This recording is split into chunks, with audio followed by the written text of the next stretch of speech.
How's everyone? Good. Ready to go home at some point today? Yes. Just a second to get this set up and going.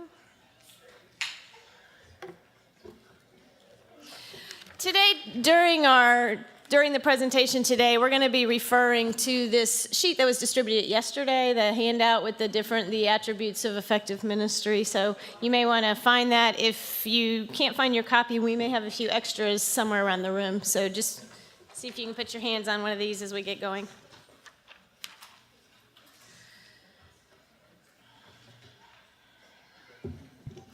Did you all catch the allusion to the Wesleyan covenant prayer? Yeah, it took me a second, I'll confess, but that was beautiful and a lovely way to start the day, because we are going to talk some about being in covenant with each other as a part of this presentation this morning. So it's still early. I'm not a morning person, so things like that take a second for me. So yesterday we talked quite a bit about the EM360 and kept saying we're going to talk about it in more detail this morning. So we are going to talk about that in more detail this morning. If I had to summarize EM360 or the Effective Ministry 360, this has been one of the most exciting projects that I have been involved in probably throughout the course of my ministry. I began working on this about 8 or 9 years ago when I moved into this particular position here at GBHEM, and have had the chance on and off and through some fits and starts to work with Richard Deshawn, who is a professor out of Michigan State University, and you'll have the chance to get to meet him and hear more from him later today. But this has been an extremely fulfilling piece of ministry for me, and one of the reasons is I think this has great potential to help our clergy and our candidates as we start candidacy and as candidates move into being clergy and then throughout their careers in the United Methodist Church. So I'm excited to present some of the information that we've been learning through the development of this work with you today, as well as talk about the future for this tool and some of the projects that we are working on right now. So let's get going and see where the conversation takes us. When I was in college, I was 19, 20 years old, freshman, sophomore in college, something like that. I was looking for a job, and I decided I have no idea why, but I decided that I wanted to be a bank teller. Go figure. I don't know why. And sometimes I'll tell you when my job gets really busy today, sometimes I still think I want to be a bank teller. But anyway, when I was 19 or 20, that thought of balancing out your book and going home and not having to think about things, that has its temptation. But when I was young, I wanted to be a bank teller. So I found a bank that was hiring. I didn't own any business clothes at that time, so I bought some new clothes. I took my application in and I met with the manager. Sat down, I was excited and thought this could be a fun job. Within 5 minutes of talking to this woman, I knew that this job was not going to work for me. She and I didn't click. The responsibilities she was talking about were not things that I was interested in doing. And this painful interview lasted probably 25 or 30 minutes. And I knew as soon as I walked out of that room that I was never going to see this woman again. And that was really probably okay with me. Now, conversely, about a year ago, and Sarah didn't know I was going to do this, we hired Sarah to work in our candidacy office. Sarah works, and as you've had the chance to meet Sarah this week, and you've worked with her on Cares, and you know that she does a good job with that. So we interviewed a number of candidates for her position, and with a couple of them, I knew right away, okay, we're just wasting our time. Can we just call this done? And, but no, you got to spend the 45 minutes talking to the person, right? But within a few minutes, we kind of began to get the sense that Sarah might be a good fit for this job. And so we started pursuing her skills a little more deeply and her interest and what she thought she could bring to the position, and Sarah began to figure out that she could probably work with us. And by the end of the interview, it was sort of like, when can you start? And she was saying, I can come upstairs today and you can do the orientation kind of thing, right? I mean, that's about how it happened, right? And Sarah has been a good fit for us, and I am delighted that she is here with us. We make quick judgments about the people we meet, and when we are in an interview situation, the stakes are a lot higher. Because we are making, as church leaders, we are making decisions about candidates and how the effect that they may have on the church, how we see that they are equipped or not to respond to a call to ministry, and the long-lasting effects that our decisions will have on candidates and clergy for the church. Right? You've been there, right? Raise your hand if you've been in one of those job interviews that you knew was not going to work out, whether as the interviewee, the interviewer. And then conversely, I hope as many of you can raise your hand if you've been in a successful interview, right? You know how it feels. So try to recall what it was about that time that led you to decide maybe a potential job candidate was not going to work out or a potential job candidate would work out. And then to apply that to what we're doing today, think about the ministry candidates that you have met along the way. When you talk to people about entering licensed or ordained ministry, think about some of the judgments you use to begin assessing whether or not a potential candidate is called or gifted or fit for this kind of work. Today we're going to talk about what goes into some selection criteria for candidates for licensed or ordained ministry. We'll be identifying some of the personal attributes that contribute to someone's capacity to succeed in ministry. And we will look at a couple different frameworks through the EM360 that we believe can help conferences shape a conversation around assessing candidates and clergy for potential and effectiveness in ministry. And then we'll get into a little bit of the details about how the survey works and how we believe that it can help your annual conference. Before we do that, though, I want to start with some theology, and I was, again, really glad to have the Wesleyan Covenant Prayer lifted up as our closing hymn this morning. Our process and work around effectiveness in ministry started when GBHEM, in partnership with the advisory committee, started asking the question of, in partnership with the annual conferences, cabinets, boards of ordained ministry, sought to answer the question, how can you tell if clergy are effective? So to think about effectiveness in the church, because we work in the church, one of the underlying factors we considered is our theological grounding. Assessing for effectiveness in the church is different than assessing for effectiveness in non-church settings because our understanding of theology frames our work. We always want to ask, what does God have to do with this?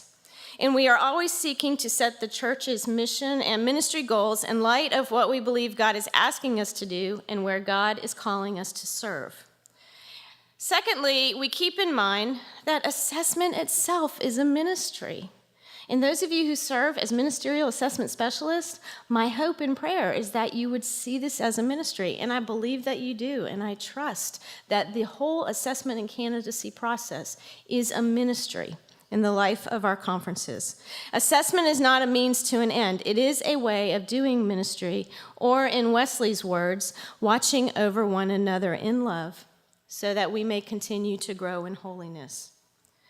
In doing so, we are reminded that we are ultimately accountable to God in our work and that the community and the individual partner together to respond to God's leading. So EM360, at its foundation, is a ministry. It's a way to have a conversation about important work and a way to build a framework for engaging in ministry. So I want to introduce to you today Rick Deshawn. When this work began, Bob Kohler reached out to Michigan State University because they were one of the leading institutions in our country that works on organizational dynamics and human resource development, and Rick responded to Bob's email, or a phone call. Maybe it was a phone call. It was an email. So Rick responded to Bob's email, and out of that has grown a wonderful working relationship, and he is going to now talk with you about the research methodology and how we develop this current tool that we are using today. Do you want that? Good morning, everyone. Give me just a second to get set up, please. A couple of quick confessions. I spend my day working on computers. I program in many languages, and I'm most comfortable sitting in front of a computer doing statistics. I don't ever use PowerPoint, and I find it intimidating. So bear with me as I struggle through PowerPoint, because Meg likes PowerPoint, and so that's the way we do it. You understand, I see. The second confession is I'm nervous, and I'm never nervous in this position. I'm a teacher. I teach PhD students all day long. I do 3-hour seminars every day. I am always in rooms like this. I spend the majority of my life, my professional life, doing this activity, or in my back room working on my computer. And I'm never nervous in those roles. I'm the expert. I know what I'm talking about, and I'm educating and teaching and informing. Why am I continually nervous in this setting? And I think I maybe have some insight in that, and partly it's because I care so much about this work. And I think we've developed some tools here, some approaches and methods that can make a huge difference. And I want to share with you the beauty and the power of what's been created here. And it's important for me to get that across to you. And I understand how challenging that is. And so it's a little bit nerve-wracking. So bear with me as we go through this. I know many of you, I see many familiar faces. I've enjoyed working with many of you for years, and appreciated your guidance and your advice through the years. I am meeting many more new people as we go, and I look forward to forming many new relationships and having them last for many years. And so some of you have seen me give talks and presentations multiple times now, and you'll see me continue to do that probably over the years, but many of you have probably never interacted with me before or seen what I'm all about. So I want to give you just a little bit of background on who I am, what I do, and my approach, my philosophy to what we're doing here, so that we can have some, you can understand the framework by which I'm approaching this. Meg mentioned I'm a professor. I'm a professor of, it's called formally, Industrial and Organizational Psychology. I don't know, many of you I'm sure have never heard of that. I see some heads nodding, so that's positive. There is somebody who's heard of us. I started off life as a personnel psychologist. You heard Chris Adams mention that yesterday, the notions of personnel psychology and pre-employment testing, and that's how I started my life. Is individual differences in competencies, KSAPs, personality, intelligence, those things, and how those factors predict performance in normal populations in organizational settings, whether they be corporate, for-profits or nonprofit settings, and I've worked a lot in both of those contexts. IO psychology is a scientist practitioner model, so I spend half of my day educating new PhD students, and I spend the other half of my day in organizations implementing tools along the lines of selection systems, which is why I was brought into the candidacy process, performance management processes, performance management, performance appraisal, performance evaluation, leadership development, high potential leadership identification. All of these things are what I do in real organizations every day. And so I work with big organizations, Fortune 500s, Fortune 50s, Fortune 10s. I work with NASA. I work with the Air Force. I've got a project with the Army Research Institute on identifying high potential leaders right now. So I'm out there doing this stuff all of the time. And this project, I've come back to over and over and over again, over probably, I think Floyd highlighted yesterday, since about 2002, when Bob Kohler first made the reach out. And I've been working with the ACCA committee for all of that time, under their great leadership and advice, to build out, to do the research necessary to build out this process. My focus is entirely on normal functioning populations. I'm not a clinical psychologist. I'm not trained in the MMPI. I do teach the MMPI. That's a separate story. But I'm certainly not trained in interpretation of the MMPI. I'm very familiar with it, of course. But I would be working in the space of normal personality measurements like the 16PF, the Big Five, intelligence assessments. I've done, I'm not a fan of EQ, but I've done a lot of research on EQ, and we can talk about that as we go through. The point being that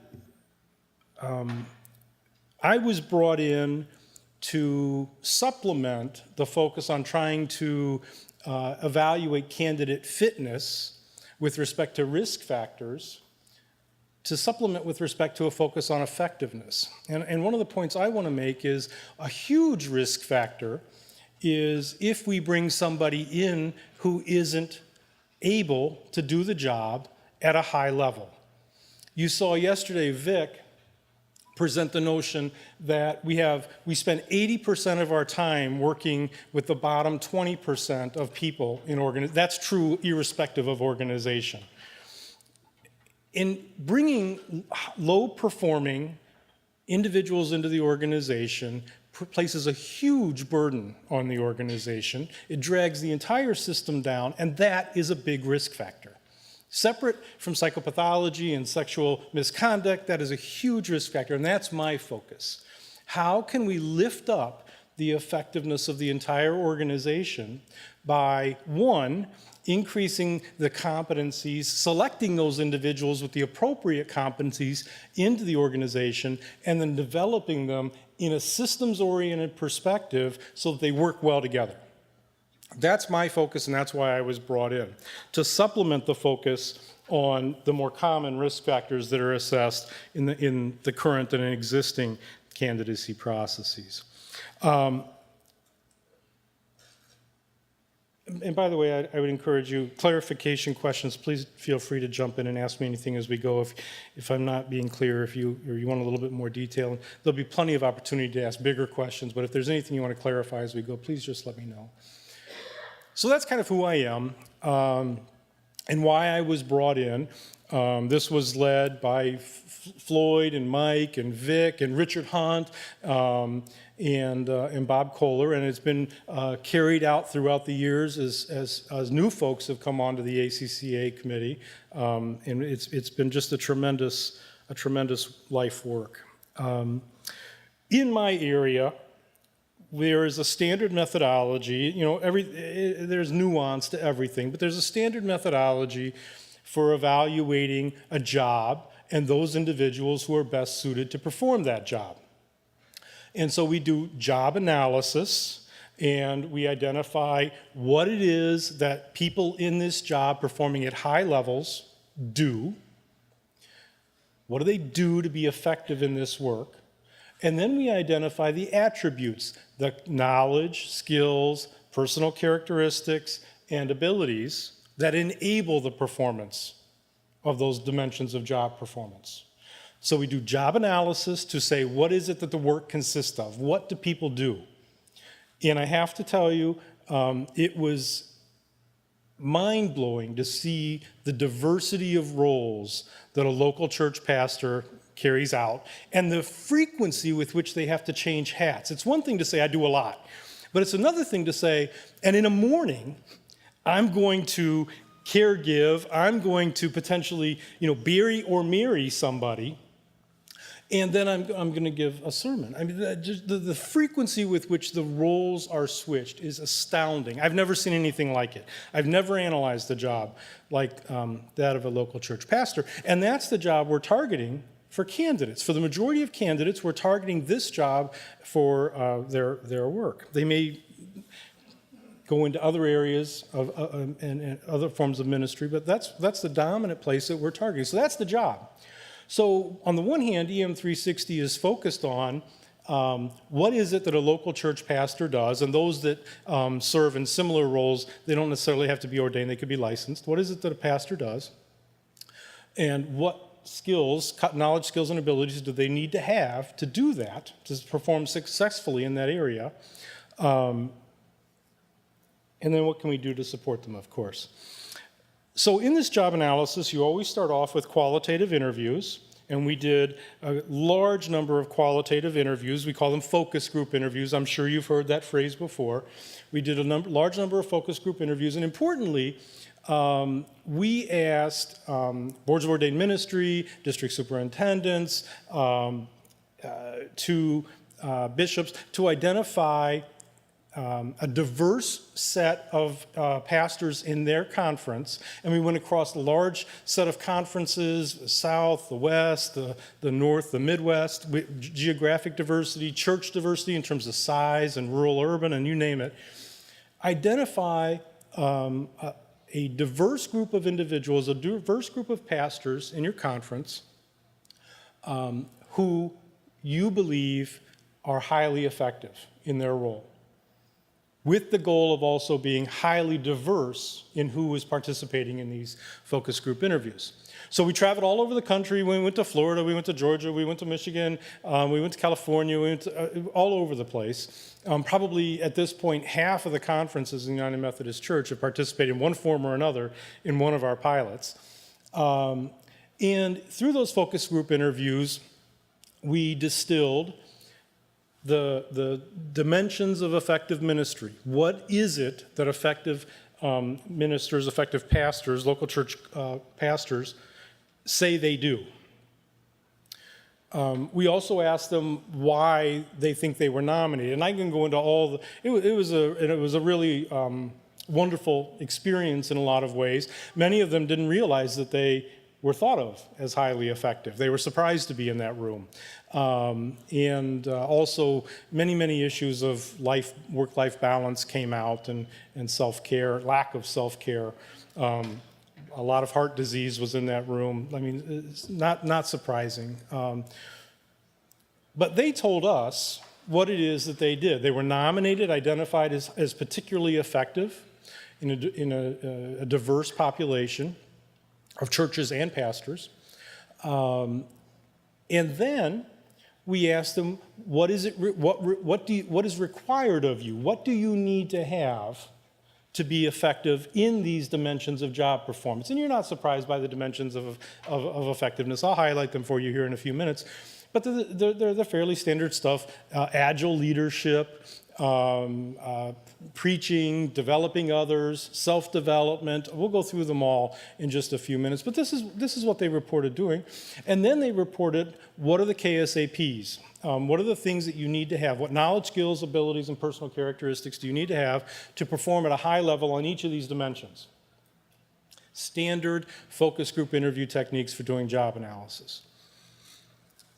After we had done 12, 15 of these focus group interviews, and by the way, we had to stop asking questions about balance because it would swamp the interview. And people would cry, and people would yell, and then we would have to take a break and come back and try and so we never asked those questions again. We took it for granted that this was a big deal and that we need to address this, there's no doubt, and I think Chris is really making great strides in that direction. So we stopped asking those questions. But other than that, we left everything pretty much fair game. We came back, we distilled it, we wrote a couple of reports highlighting the results of the focus group interviews, the qualitative investigations, and then, as is common in my profession, you follow up with a quantitative investigation of the qualitative results. And here, what we did is we went out to approximately 1,000 people, not identified as effective by booms and DSs, just identified as diverse. Diverse with respect to church location, church type, church size, pastor ethnicity, church ethnicity, dominant ethnicity, and such. And we went out to 1,000 across a wide swath of conferences, individuals, and we had them give ratings on the frequency and importance of the dimensions of effective ministry and the KSAPs. In other words, how important is knowledge of Scripture, and how frequently do you rely on it in your performance, in your day-to-day performance?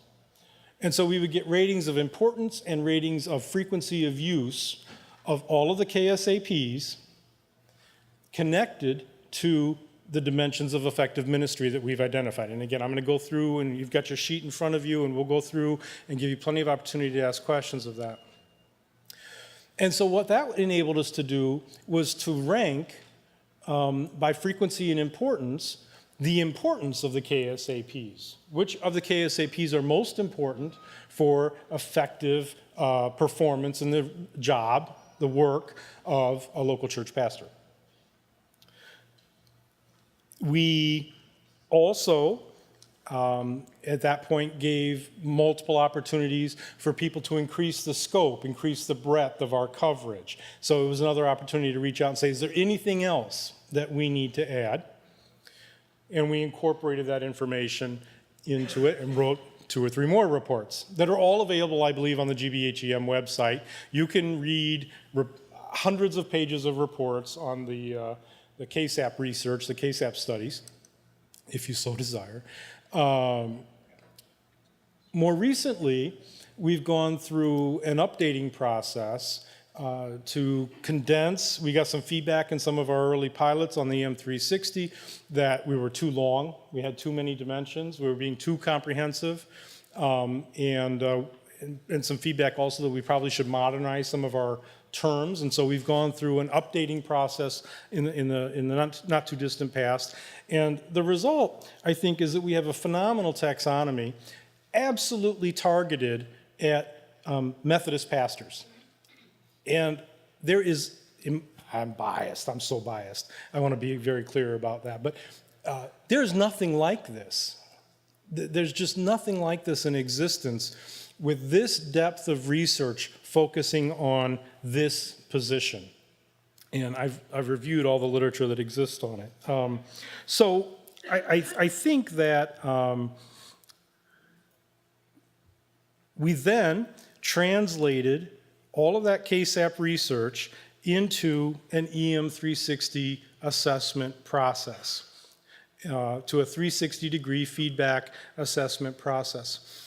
In doing so, and so I want to, the research is separate from the assessment methodology. We're here to talk about EM360 today. EM360 is an assessment methodology that is founded on the research of the KSAP research, okay? There's 15 assessment techniques we could have developed out of that research. We developed the 360 feedback process, and there's many, many reasons for that, and we can, if you have questions, we can of course talk about that. But one of the things that I personally find terrifically valuable in where we've headed with the EM360 method, assessment technology, is adding a formation plan or a covenant between the congregation and the pastor into the assessment methodology. This to me is huge because a lot of my life has been spent focusing on, are you good enough? And that's a tough life to evaluate people every day on whether they're good enough to do a job. But more recently, my research has been moving over to organizational science, systems theory, leadership, and how do you get people to work together? How do you get people to come together and work together towards a mission? How do you get people to support each other and develop each other and fill in the gaps? Because nobody is perfect. How do you find people who are great at bookkeeping to support people who maybe aren't so great or interested in doing bookkeeping? How do you get them to work together? And that's what the formation plan does at the end of the EM360 process, where the congregation and the pastor are supposed to be, if they're doing this well, in it together. And they're setting mutual goals to support each other in the pursuit of their developed mission. And I think that this is a critical difference between just a standard assessment of a pastor, are you doing well and are you good enough, or a candidate, to how can we all be in this boat together trying to accomplish the mission of this church. So I'm terrifically excited about how we've translated over the years the KSAP research into the methodology that is both evaluative. Here are your strengths and weaknesses, your opportunities for development. We don't call them weaknesses, of course. But also, how can we come together to push this forward, to move us all together forward at the same time? So that's a big picture overview. You have on the table or in the sheet and we'll go through them in more detail as we move through the presentation today. You have the KSAPs, the knowledge, skills, and abilities and personal characteristics that we identified through the qualitative and quantitative methodology as being important components of supporting the work of a local church pastor. It's great because now, when we started, I was brought in the candidacy process. And then we moved pretty rapidly to effectiveness, clergy effectiveness. And so now, 15 years later, it's phenomenal to be circling back around and talking about candidates again, where this all started in somewhere around 2000, 2002. Meg is going to take over now, and we're going to talk about some of the factors that you believe are important for successful and maybe unsuccessful. What are the distinguishing factors for candidates? And we're going to talk generally about EM360, but we're going to continuously start to focus more and more on the candidacy process as we move through the presentation.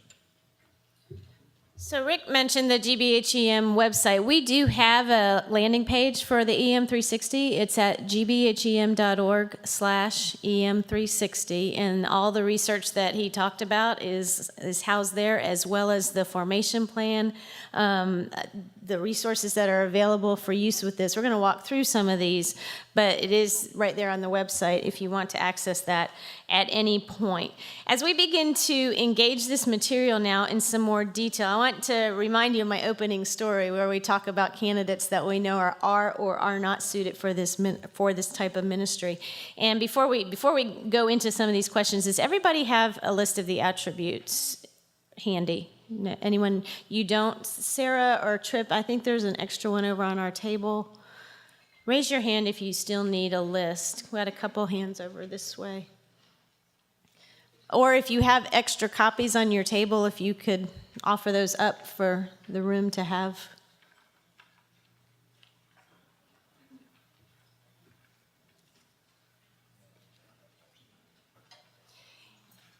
And we're going to switch over to the other slides now. And while that's happening, if you could go to one of your devices and pull up menti.com. Have you used Mentimeter before? This is a fun tool. I like doing this. Go to menti.com and you'll see on your screen a prompt to enter a code. And if you could enter that code 8588862.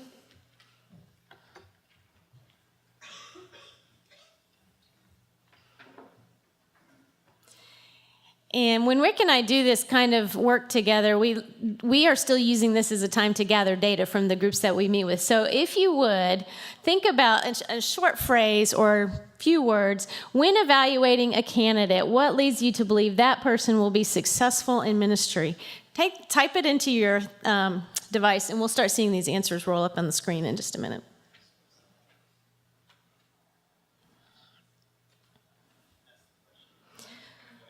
When evaluating a candidate, what leads you to believe that person will be successful in ministry? And if you watch the screen as our answers start rolling in, you'll see what your colleagues are saying.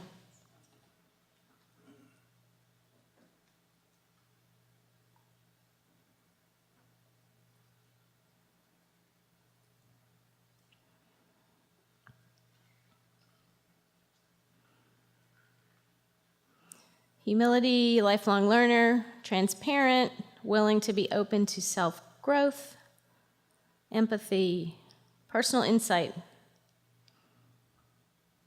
good communication skills, compassion, self-awareness is a big one, boundaries, extremely important. Intelligence shows up as one of our key factors. Resilience. Chris, did you type that one in? Chris was just awarded a wonderful grant from the Lilly Endowment to look more in depth at the issues of resilience, so congratulations for that. Yeah.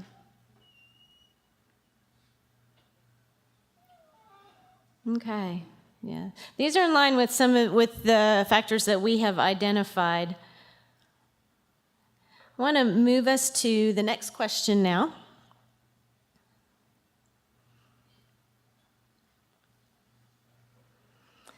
What leads you to believe that a person will not be successful in ministry?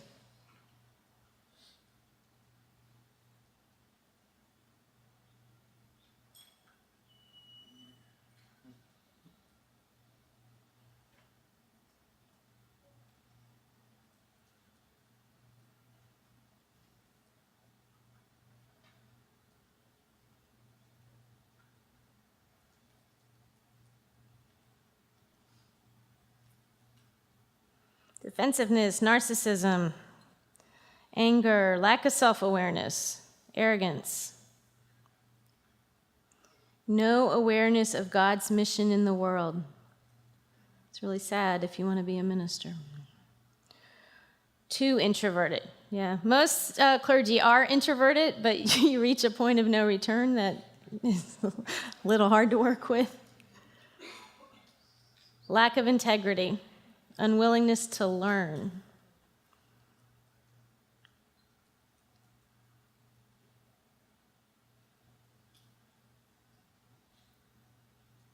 Not a servant, lack of self-awareness, refusal to grow, guided, and rude. All right.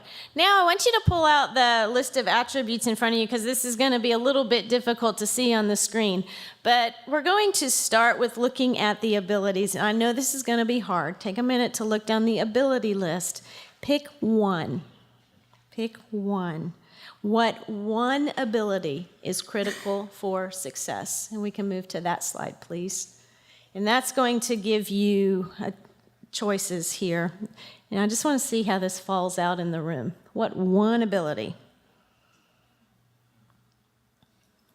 And then we'll see how this ranks statistically with the research that we did.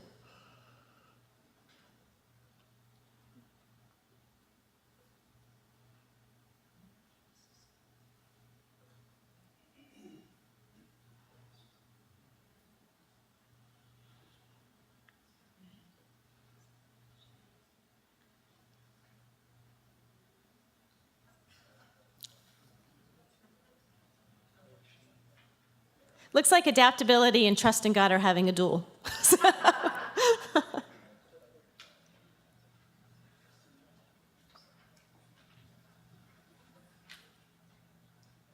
I think it makes sense that adaptability is the highest rank because we often say today we are evaluating candidates to serve and lead in a church that we do not know what the church is going to look like, even in 5 to 10 years, or even in 2 years in the United Methodist Church right now. And now look at that list of personal characteristics and think again. If you can read through that list and identify which one personal characteristic for you would be the one that would help the person be the most successful in ministry.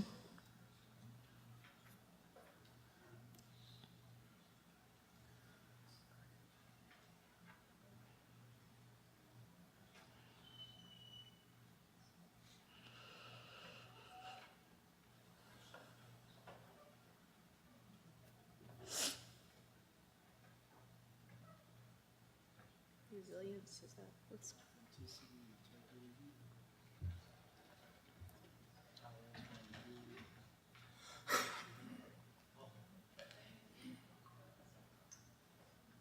Only vote once. It will only let you. Oh. It's limited, yeah. So authenticity,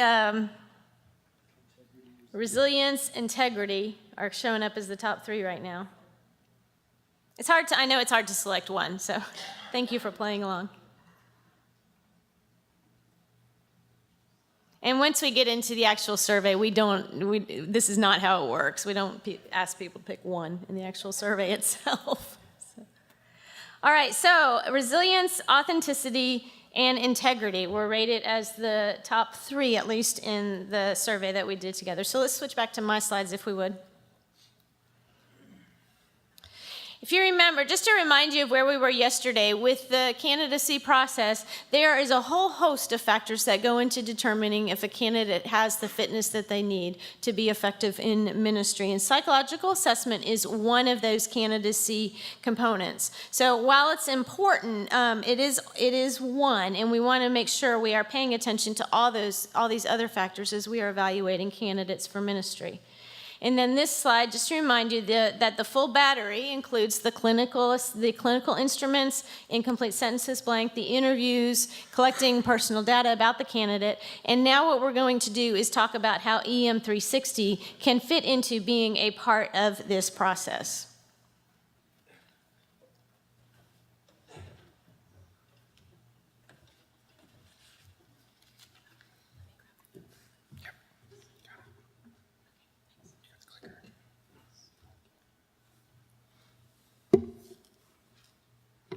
So, as promised, here are the dimensions of effective ministry that were identified in the KSAP research. You can see there are 12 of them. They're broad, and underneath each of them is a large set of behaviors that are consistent with this broad category. But we're talking about things like agile leadership, and of course this is all available on the GBHEM, EM360, gbhem.org/EM360 website. And if you need anything, just email me. I'll be happy to send it to you.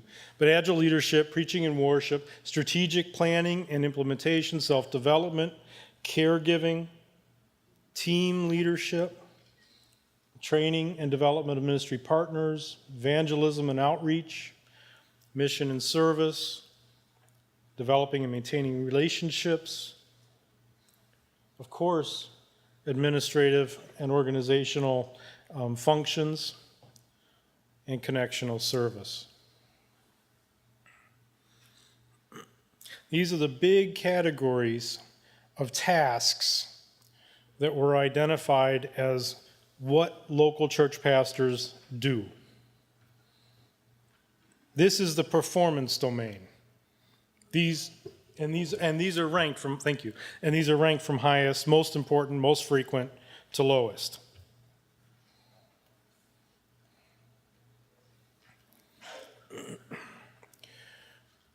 One of the things, as we were going through yesterday, that was interesting to me, is we spent a lot of time talking about predictors. And we talked about fitness criteria. What are we predicting? And we're trying to avoid these types of behaviors. But here's the performance domain. Here's what people in this work are doing. And so what we're trying to do with EM360 is supplement, add to the space a notion of let's screen out folks who are likely to exhibit inappropriate, undesirable behaviors and activities. But also, using Chris's language from yesterday, let's screen in folks who are likely to be able to do these things, perform these things, these dimensions, these task categories, these dimensions of effective ministry at a high level. So this is an attempt, the goal here is to broaden the domain of what we're trying to represent, to increase the scope of the candidate evaluation process to include factors like, this is the work, this is the job, this is where these folks are going. The majority of them, the vast majority of them. And so we need to understand performance in these domains and what are the factors that are predictive of who can perform at a high level, hopefully in all, but realistically maybe not in all, but the majority of these dimensions, and who can't. And so that's where I come in. This is my focus. I focus on predicting performance. I don't focus on predicting who is going to be deviant. That's not my lot in life. I thank you all, or thank many of you for doing that. Who is going to engage in counterproductive behaviors? Who's going to engage in damaging behaviors? I focus on largely the flip side. Who's going to be great at doing the good stuff that we want them to do? I don't know if you see that, and it's a spectrum. It's not a dichotomy. I'm not trying to present it that way. But all I'm trying to do here is broaden the criterion space, increase the space of what we're trying to capture in the candidacy process. Please. So this list is kind of from most important to not as important, but Thank important. you. Nice phrasing. And so this is kind of a profile of a local pastor? Yes. What about those that are called into deacon ministry? This room is kind of full of those, and to me, I almost say that the list ought to be reversed. Yeah. And so we have a live launch going on in a couple conferences right now. So the research was done looking at local church pastors because you have to start somewhere. So what we're doing now is working particularly with the district in Michigan that has, I think, 5 or 6 deacons as well as associate pastors, as well as some extension ministers. And they've agreed to take this and give us some feedback to make it more applicable if someone is serving in some other types of ministry. It's just the research behind it right now. We're not comfortable saying this can be applied across the board, but we're working toward how do we get it there. Yeah. That's a great question. The other thing that we're doing with the EM360 methodology, not so much, this is the KSAP research. This is the outcome of the KSAP research. But with the EM360 instrument, the assessment instrument itself, what we're trying to do is to make it more flexible by allowing folks, for instance, like a part-time pastor, who might not be responsible for all 12 of these dimensions. They might only be responsible for 4 or 5 or 6 of them, to say, this is not applicable. This is not part of my role. NA, not applicable. And then not to be assessed on the dimensions for which they're not responsible for performing in the church, or an associate pastor, for instance. So what we're trying to do is broaden the generalizability, broaden the scope of where EM360 applies and who it can apply to. So I think it's a really important question. Thank you. And those serving outside the church, too. Absolutely. Absolutely. So this is the dimensions of effective ministry. This is what they do, and hopefully this is what they do at a high level. And then here are, no, I did that right. Or Meg did that right. The personal attributes, the top-ranked abilities and personal characteristics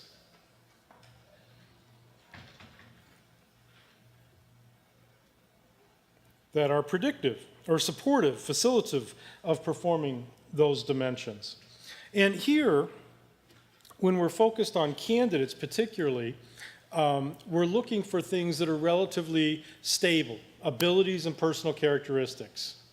Whereas those things that may be less stable, like knowledge and skills that you can acquire through practice and through study, experience, which we would expect to change over the course of moving from candidacy, provisional member, to pastor, and so on through the lifespan of the career. The focus here is primarily on these stable, more stable attributes. So we saw it also in some of the ratings we just did. A key concept is a strong sense of God's call. And in the KSAP research, nobody was comfortable saying this is a knowledge or a skill or an ability or a person. It was everything. It was under everything. It was a foundational component. And critically important, but not and by the way, just purely selfish, this was fascinating to me because I've never had anybody in any of my research say it's not a K, an S, an A, or a P. It always can fit into a bucket somewhere. And the pastors absolutely refuse to do that. Nope, it's none of them. It's all of them. And so this was very different. I mean, in this research, I've learned a lot. Trusting God. That's just not something you see in typical corporate research that I do. So it was wonderful. And so here you see the abilities: trusting God, intelligence, and oral and written communication, being able to communicate with folks in oral and written ways. Fundamental abilities that underlie and support the performance at a high level of this work. And then, and you saw them in our ratings, personal characteristics: integrity, authenticity, and conscientiousness. And by the way, this is great, this is phenomenal, because personality dimensions are not highly predictive of performance. I know that's, I know. But personality is not a strong predictor of actual job performance. The literature is absolutely clear on this. I don't know how to, I hope nobody, don't throw tomatoes at me. But integrity and conscientiousness and intelligence are our three best predictors of job performance. In the general literature, across, not in churches, but in nonprofits and in for-profits, intelligence, and also I think it was Mike that said past performance. But if you're just looking at characteristics of the individual, not their experience. But if you wanted to take the top predictors of future performance, it's past performance. Now, for candidates, we probably don't have a lot of past performance in this job, but it's past performance, it's intelligence, it's conscientiousness, and it's integrity. And here they are. And this is what the pastors told us. So that's really great. And we have some pretty good assessments already being used that get at aspects of integrity and conscientiousness. I don't know if we have great assessments of intelligence right now in our battery, but we can get at that as we move on. Yes, please.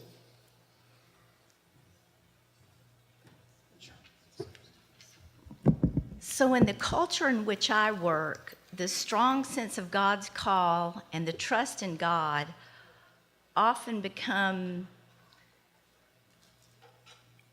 ambiguous phrases. I mean, people use them, but they do not necessarily indicate a groundedness in reality.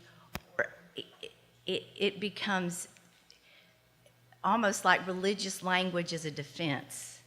I'm glad to see them up here, but if there's anything you can say along the way that would help me interpret back to my community how it truly is a full picture of all of this together, I know that. But people stumble on our board of ministry because they feel, who are we to question someone who's called by God?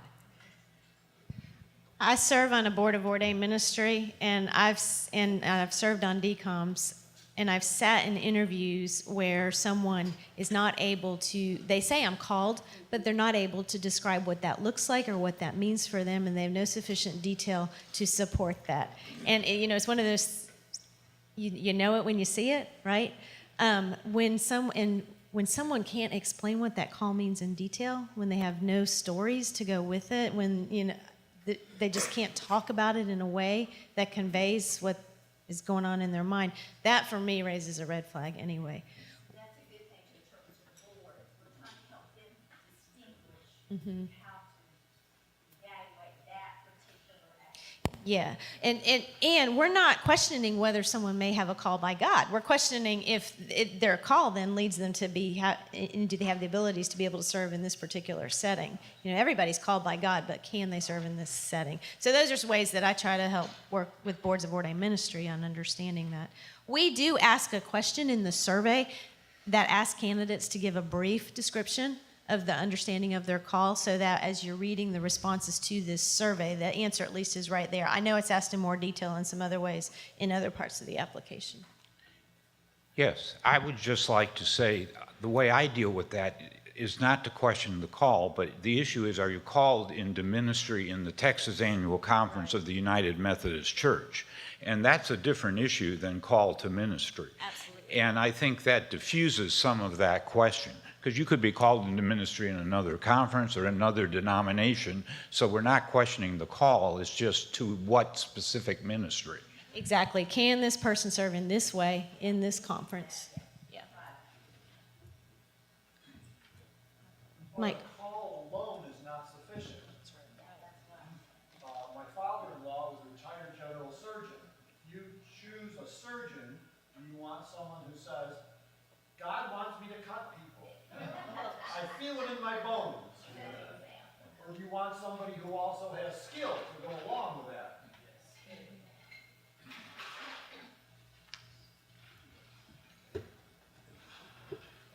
One of the things that we're incorporating into the candidacy module right now is, as Meg mentioned, is a brief description of the call story.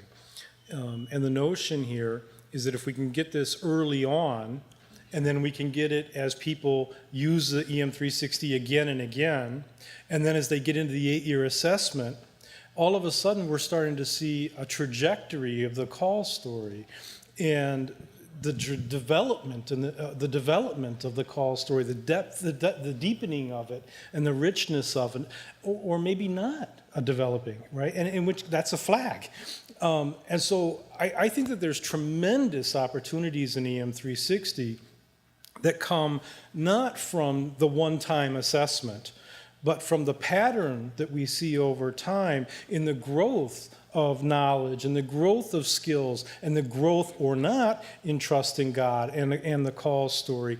And so if we just look at it as a snapshot, I think we miss the real potential of EM360. And we can move over to looking at patterns and have encouraged reflection on this in the 8-year assessment, for instance. And so we're trying to bring this all together, and adding the call story in at this early stage is an attempt to get that initial assessment and to watch it grow, and to hopefully watch it grow. We're also, and this is pie in the sky stuff, but in separate work that I'm doing, we're using machine learning to automatically score open-ended responses. And so we'll ask you, describe something. Describe your approach to leadership. And so then what we'll do is we'll use machine learning to automatically score the responses to machine learning. Now, if we can do this, and I don't know, think about the reaction to this, you're going to use machine learning to evaluate a call story. That may not go over so well. But what if we could score the call story on some relevant dimensions and have that presented to district superintendents or BOMs, and have that be part of a conversation? So I think that there's a tremendous opportunity here to start collecting open-ended responses dealing with what's your approach to leadership or leadership theology, describe your call, and your call hopefully to this form of ministry in this place.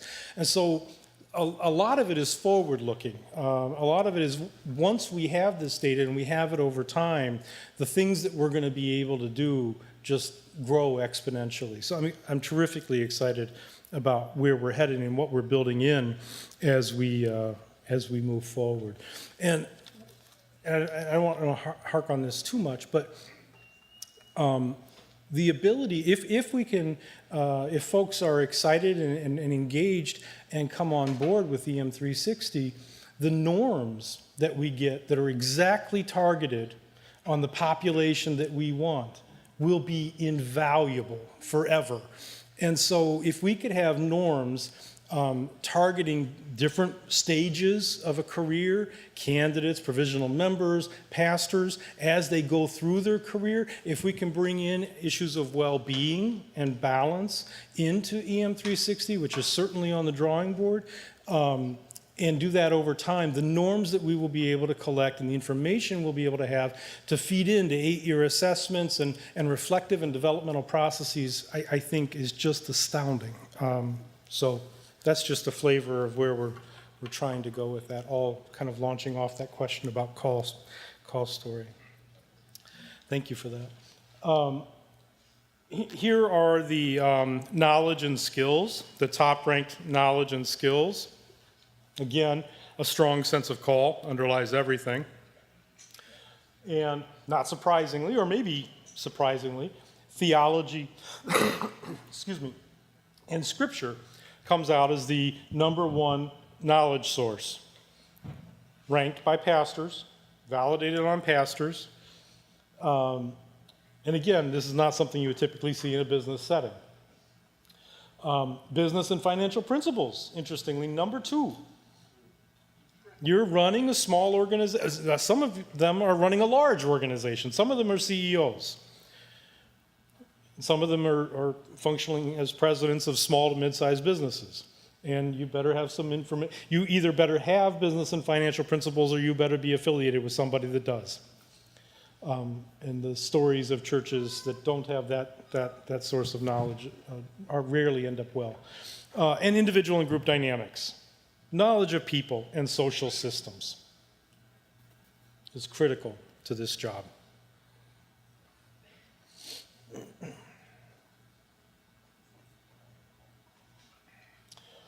And skills, the things that you develop over time through practice, the spiritual disciplines.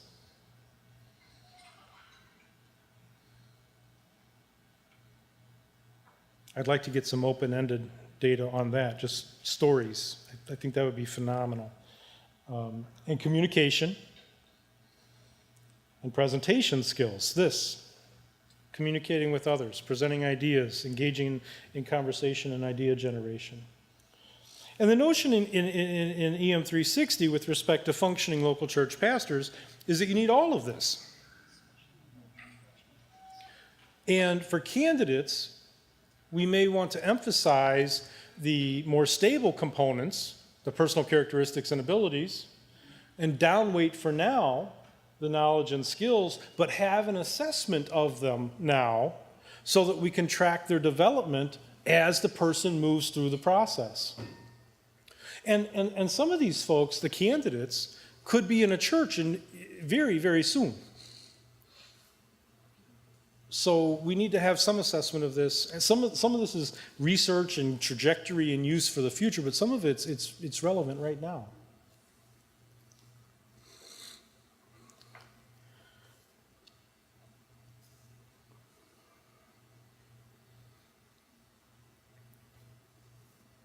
So we haven't really gotten into the, there's one thing on my notes that I wanted to say. We had some conversation yesterday about emotional intelligence. I am a fan of emotional intelligence, but most of the recent research is highlighting that emotional intelligence is largely already in our existing predictor set. If you if you have a measure of intelligence, not emotional intelligence, just intelligence, and you have a measure of the big five, or even better, Hexaco. I don't know if you're familiar with the Hexaco personality model, which adds humility and honesty to the big five personality dimensions. I'm a huge fan of Hexaco. If you look at Hexaco, if you have the dimensions in the big five, conscientiousness, openness, neuroticism, and intelligence, emotional intelligence adds nothing to the prediction of performance beyond the things that we already have. So my beef with emotional intelligence is not that it's not important. I think it is. And I think we already have it. And it's in our standard assessment set of tools that have been around for the last 50 years. And if you're interested, I can provide you with the meta-analytic work that supports that. But so I think emotional intelligence is important. I think we have it. And if you wanted to make an emotional intelligence subscale, I would do it by combining emotional intelligence, integrity, and conscientiousness and openness. So that's what I wanted to say about that. Okay. Yes. Please, Mike. Rick, how much intelligence is enough? You can never have too much, Mike. Enough to have a bachelor's degree, enough to have a master's degree, or for our licensed local pastors, average intelligence around 100. What do you think? I'm a little upset with you for asking that question, is what I think. I don't know. I don't know enough to hazard a guess at this point, but I think it's data that we need to start collecting. There are levels of intelligence at which no matter how many times you take a calculus class, you're not going to master calculus, and that's a sad thing. There are well-known standards. If you go to ONET, the ONET, the Department of Labor's ONET, it's O*NET. If you type O*, just type ONET, O-N-E-T into your browser, you go to the Department of Labor's categorization of all jobs. And pastoral work, pastor work is considered a job, and it is in there, and they have their set of KSAPs, and they have some norms on intelligence. And I would say right now that those are probably our best understanding of what it takes. Now, it also, I think, depends tremendously on the context, right? So you're not going to be in charge of a large, vibrant church and be low or average. And it's just, you're not going to pull it off. You're going to have people in your audience who are so much smarter than you that it's not going to be effective. So you're looking at folks who are probably at 135, 130, 135. And depending upon which measure of intelligence you use, you're talking about 2 or 3 standard deviations above the mean for running those types of churches. But that's, of course, not the norm. That's not the typical church. And so what would be a level of intelligence that would be enough, as a cutoff, a BFOQ, to serve in some of these churches? And what would compensate? What might be compensatory factors for relatively low levels of intelligence, but really great, maybe at social, they don't tend to go that way, but at social skills. We need to get those norms. I think it's really important, and I think we can start to collect those norms with EM360, and if we supplement some of our assessment techniques, which we probably are not doing right now. I want to go here, and then I'll come back. John Hinkle. Yep, absolutely. Say that the variance was social skills vis-a-vis intelligence, and he said that basically 100 was the minimum Yep. for an elder. Yeah. And but you would need good social skills Right. to compensate for that. And as your intelligence went up, you would need less social skills. Now, at some point, that became a problem. But the compensation was the social skills. Yeah, I think there's some compensatory factors in there. I'm aware of that. I don't think I would be quite so strong as that. But it's simple and it's compelling. I'm not ready to take that stand, but I don't think it's too far off.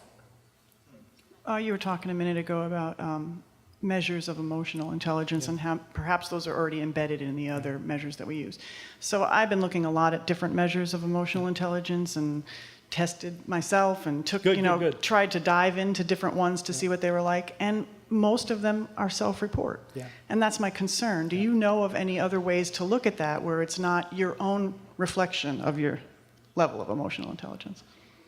There are 360 implementations. They're not common. The vast majority are self-report measures. I need to be really careful. Yeah, the one I think Vic mentioned 2 yesterday that are essentially 360, and so you incorporate other report. And if you're going to do it in those ways, I think that's valuable. I think getting other perspectives in general is valuable, and more valuable than just relying on self-report. The statements I made about embedded already in our existing measures are about being embedded in existing measures that are self-report. So I don't know of any research that says the 360 EQ measures are equally embedded. And so I was only referring to the standard measures of EQ, which are all self-report.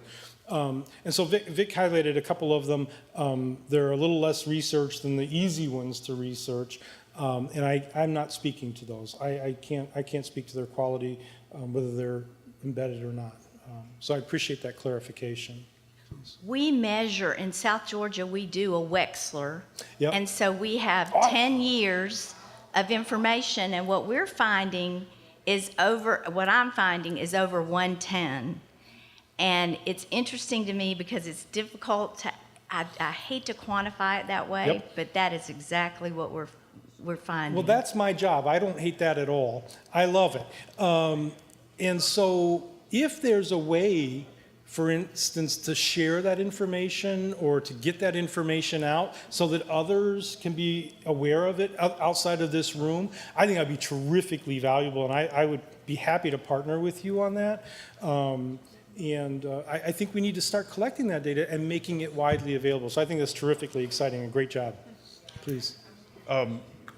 Your qualitative interviews and then your quantitative testing to identify the factors and all of this was with pastors. Yes. Did you validate that, or what validations did you do with other key stakeholders like church leaders, educators, other folks that have a perspective?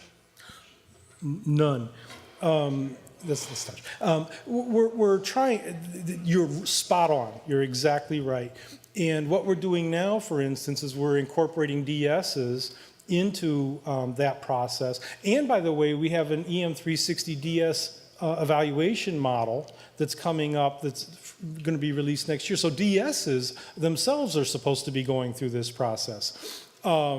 So we're going to start embedding the different stakeholders right into the EM360 process. At in any stage, they have opportunities to say this is relevant or this is not relevant, and we'll collect that data and we'll start managing it over time. So we certainly have presented these results to lots of stakeholders, and I think largely gotten buy-in on those results. But they were not key respondents in the process, and I think that additional research is needed to kind of supplement in those ways. But they were asked to nominate the pastors who they believed were effective, and that's how the whole process started. We intentionally did not define effectiveness with that question so we could get at some of the underlying. Yeah. Yeah, we have so much we want to do with this project, and you're hitting on some of the things we want to keep developing. Absolutely, thank you. Okay, thank you. So one more, and then let's move on, please. the lady that said their conference does the Wechsler, I'm curious how that correlates with the. There's one scale on the 16PF, albeit it's that's one small, but I look at that as as a very small measure of intelligence because there's nothing else that's an objective scale. Do you find that scale score correlates with Wechsler? I'm going to defer to our psychologist. Thank you. She's the reason we're doing this. I don't use the 16PF, so we don't have that data. Oh, shucks. I do have 10 years, though, of waste and rat scores that we could create a database to add to that. I find it very interesting how many candidates fall below 100, fall below 90, Wow. fall below 80 in R80. And the number of candidates whose reading and math levels are on a 6th grade to 8th grade level. And when we talk about the financial management of a church, Egads. that's an important characteristic to look at too. So I'll be glad to share that data. Awesome. And I wonder if Rick, if you had a comment about that scale on the 16PF, if you found any utility or if you know. I apologize. We were Meg and I talking were up here about powwowing about how to structure the talk. Can you get me with it one more time quickly? I'll do my best. Well, the original question had to do with there's a small one of the scales on the 16PF is actually there are correct answers, and so I look at that as a small intelligence Interesting. scale, just Yeah. because there is no other Yeah. measure that is done that has can access that at all. I just wondered if that correlated at all with the Wechsler that she did, but then they said they don't use the 16PF, so they have. I just wondered if you had any experience with that. To the best of my knowledge, none of the scales on the 16PF correlate with intelligence in any meaningful sense, as is the case with most dimensions of personality, which is surprising. But the correlations are generally small. The correlations of personality with performance, the correlations of personality with intelligence are generally small. So I don't know particularly about that scale, but in general, I would say the correlations are not impressive. Yeah, it's one particular scale, and it's the only. I'll look into those that. are the only questions on the 16PF that have a right answer. That's great. Abstract reasoning. I find that the more educated candidates score well on it. Concrete Well, Yes. and education correlates with intelligence, so you've got kind of a triangulation there. Well, I'll look into it. I'm very interested in that. That'd be awesome. Yeah, thank that'd, you. That'd be great. I'm sure that there are data, population level data on that question.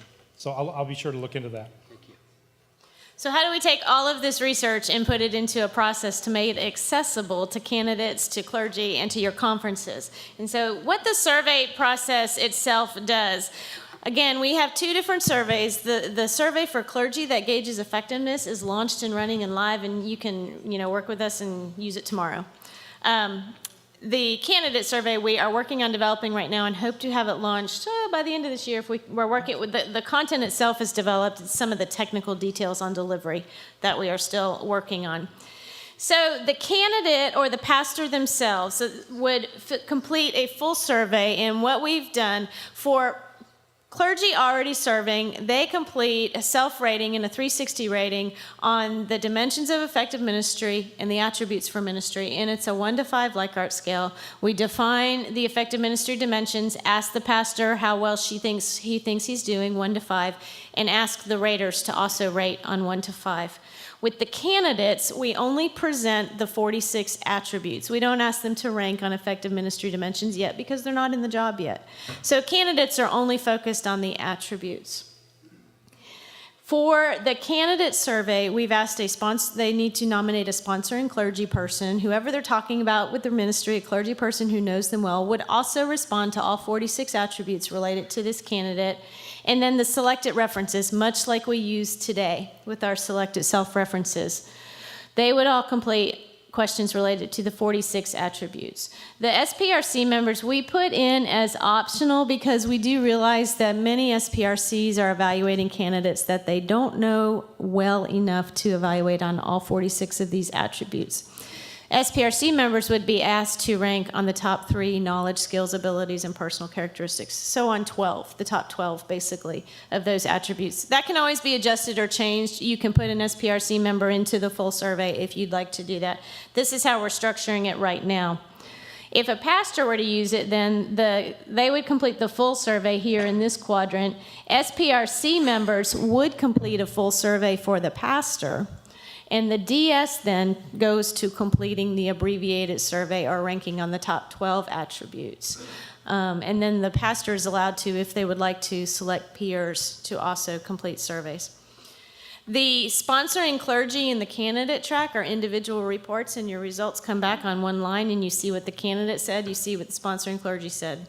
The SPRC members track and the self-selected references track are aggregated data to protect the anonymity of the respondents in those situations.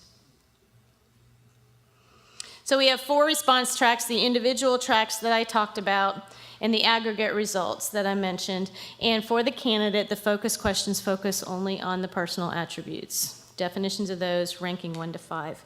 We have included open-ended questions on candidate's understanding of her or his call, what they see their leadership style to be, and then we rank the highest and lowest scales and ask the candidate and the respondents to identify examples of behavior that lead you to make these rankings. So we're getting a mixture of a graph and some open-ended questions to provide fodder for conversation at the end.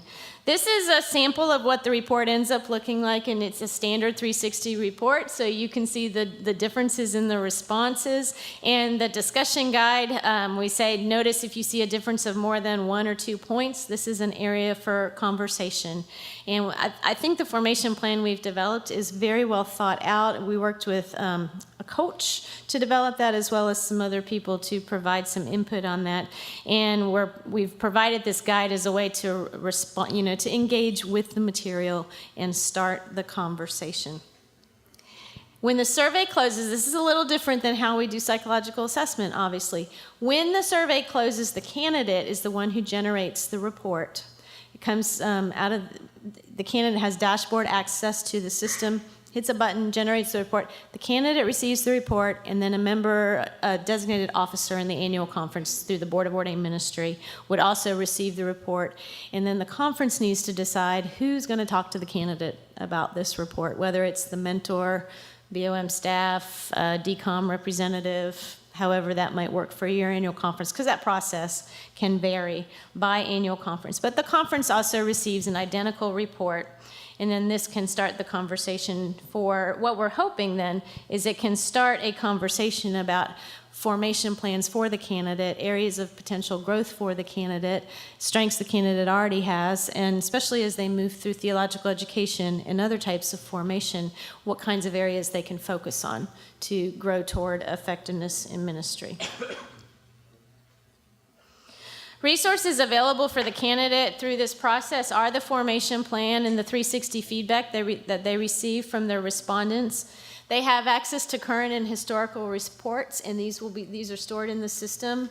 And as someone moves through their career, if they start with candidacy, they have that as their baseline report, and every time they then take the assessment, they have a history of their reports over time. The annual conference then receives the reports to the DCOM and the BOM to use in conversation with the candidate, and again, the ability to track development over time.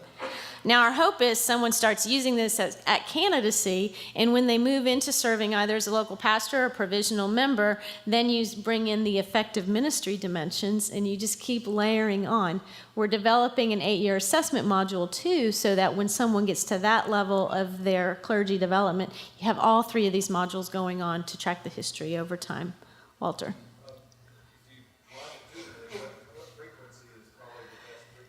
What we are recommending is every 2 to 3 years to take the survey. There's no need to take it every year. When we get into the effectiveness model and the formation plan for clergy, what we envision is you take the survey 1 year. You use that as a way to develop a mission and ministry plan for your church and for the pastor, and then you cycle back to it throughout the next year or 2 to see if you're making progress in your goals. There's a template for setting up SMART goals and timeline and things like that that you can monitor over time.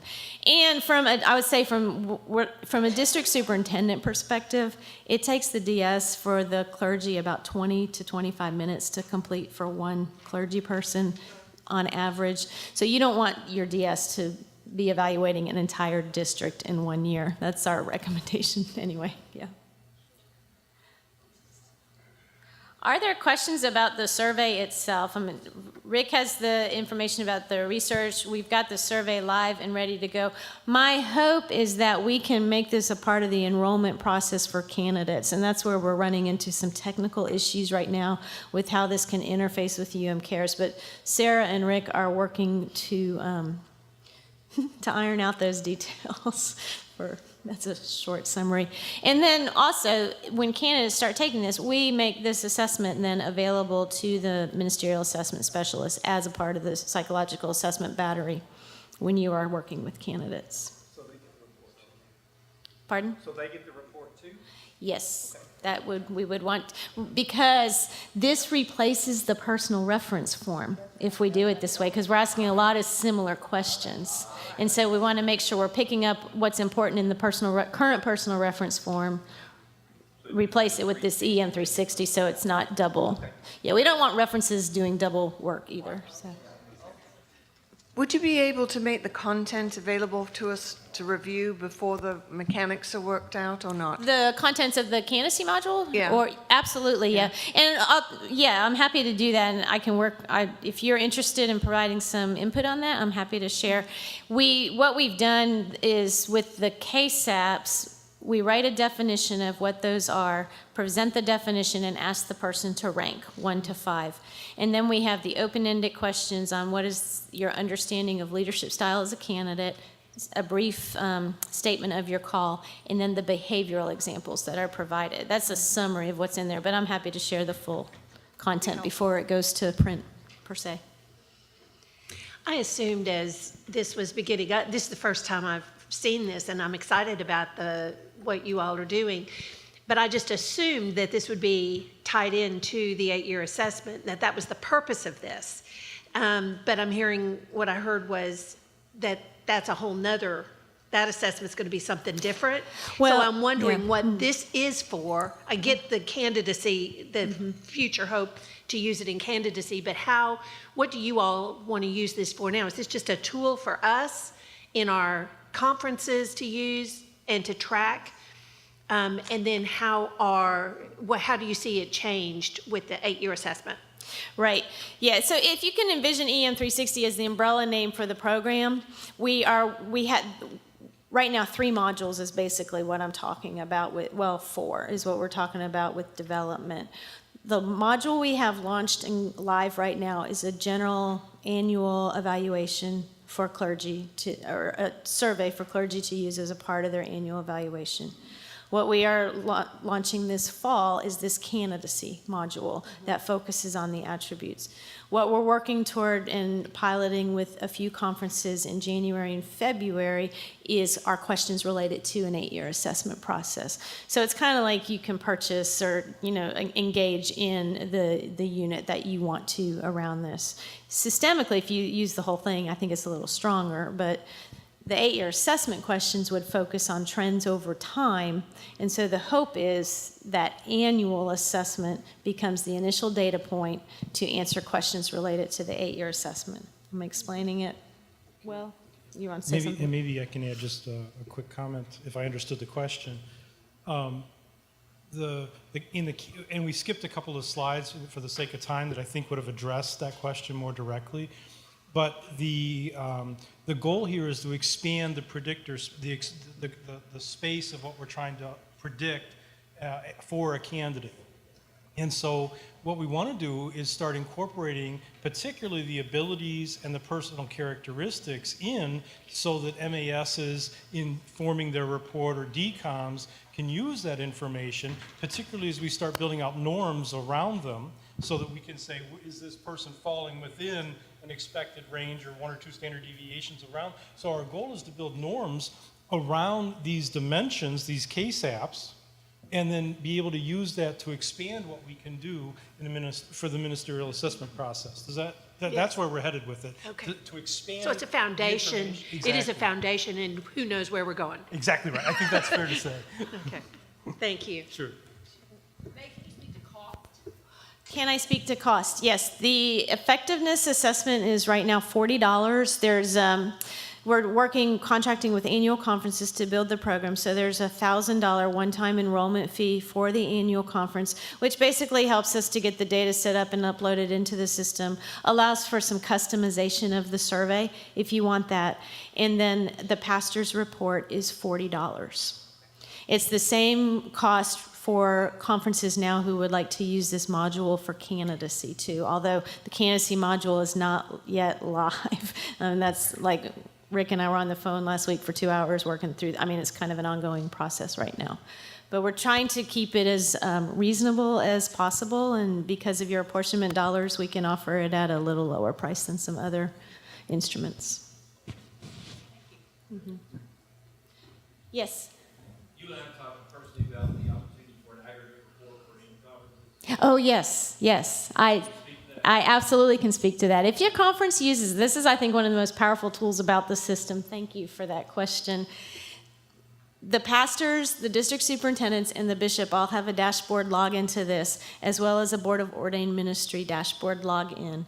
The district superintendent can receive aggregate data about the strengths and weaknesses in his or her district, as well as drill down to pastors' reports and surveys. The bishop sees conference-wide strengths aggregate data and then can drill down as far to individual pastor surveys because these people are the supervisors for our clergy. We have a BOM view that they can see strengths and weaknesses for the conference and maybe some areas where they might want to look at continuing education opportunities. However, in the BOM view, they cannot drill down to pastors' survey results because we don't want them to see individual reports. So that brings up another question for me, is this is self-reporting, so if I'm answering, not that I would not be authentic, but if I'm answering knowing my DS or my bishop's going to see it, not having taken the survey, can I skew this? Oh, absolutely. So it's like any other Rick's. I don't answer questions so well on the fly sometimes, but it is an annual evaluation, and the pastor has input, and the DS has input, Maybe I'll answer the question. So, I think you will. That's helpful. So it's not, that's right, so it's not just me, it is, If you skew it, Others. you're gonna look way out of whack with Yeah. everybody else who's reporting. Right. which on will you. be evident. It'll be Okay. easily. yeah. But you're right, it's 360. So you have your SPRC members, you have selected peers, you have your DS, That's and you right. have your responses. So choose wisely. Yes. Thank you. Yeah. So we will be around for questions about this. If your conference is interested in using either the candidacy module or the effectiveness module, we can work with you on that. Sarah is our administrator in the office that supports this program. So we're happy to talk with you. We're going to take about a 15-minute break and come back for some wrap-up conversation. Thank you.